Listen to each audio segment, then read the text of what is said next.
एक समय की बात है, राजा अकबर किसी एक बात को लेकर बहुत परेशान रहने लगे थे। जब दरबारियों ने उनसे पूछा तो राजा बोले, हमारे शहजादे को अंगूठा चूसने की बुरी आदत पड़ गई है। कई कोशिश के बाद भी हम उनकी यह आदत छुड़ा नहीं पा रहे हैं। राजा अकबर की परेशानी सुनकर किसी दरबारी ने उन्हें एक फकीर के बारे में बताया जिसके पास हर मर्ज का इलाज था। फिर क्या था, राजा ने उस फकीर को दरबार में आने का निमंत्रण दिया।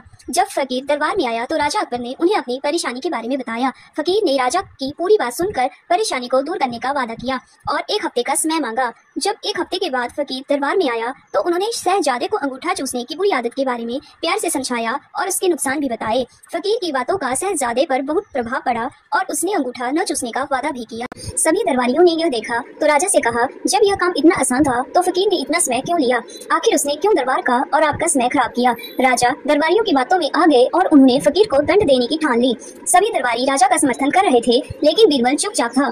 बीरबल को चुपचाप देख अकबर ने पूछा, तुम क्यों शांत हो बीरबल? बीरबल ने कहा, जहाँ बना गुस्ताखी माफ हो, लेकिन फकीर को सजा देने के स्थान पर उन्हें सम्मानित करना चाहिए और हमें उनसे कुछ सीखना चाहिए। तब राजा ने गुस्से में कहा, तुम हमारे फैसले के खिलाफ जा रहे हो, आखिर तुमने ऐसा सोच भी कैसे लिया? जवाब दो। तब बीरबल ने कहा, महाराज, पिछली बार जब फकीर दरबार में आए थे तो उन्हें चूना खाने की बुरी आदत थी। आपकी बातों को सुनकर उन्हें अपनी गलती का एहसास हुआ। उन्होंने पहले अपनी इस गंदी आदत को छोड़ने का फैसला लिया, फिर शहजादे की गंदी आदत छुड़वाई।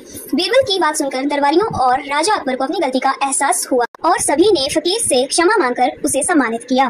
कहानी से सीख, हमें दूसरों को सुधारने के पहले खुद सुधरना चाहिए, इसके बाद ही दूसरों को ज्ञान देना चाहिए।